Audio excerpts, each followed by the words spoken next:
আজ থেকে আরও 2 বছর আগে আমার শখের একটি ডিএসএলআর ক্যামেরা আমি কিনেছিলাম বাংলাদেশি টাকায় 60,000 টাকা দিয়ে। তখন একটা চিন্তা ছিল যে ফেসবুক অথবা ইউটিউবে কাজ করব, কিন্তু বিভিন্ন ব্যস্ততায় বিভিন্ন কাজের এটা আর করে উঠতে পারি নাই। কিন্তু আমার শখের ক্যামেরাটি রেখে দিয়েছিলাম বক্সের মধ্যে করে। আজকে আপনাদেরকে আমি দেখাবো আমার সেই শখের ডিএসএলআর ক্যামেরাটি।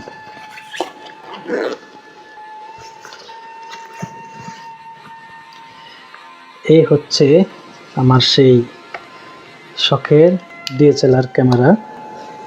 এটি বাংলাদেশি টাকায় আমি 60,000 টাকা দিয়ে কিনেছিলাম, যে একসময় আমি এটা দিয়ে ভিডিও করব, কন্টেন্ট ক্রিয়েটার হব, এরকম একটা চিন্তা ভাবনা কিন্তু আমার ছিল, কিন্তু তখন আর করা হয় নাই।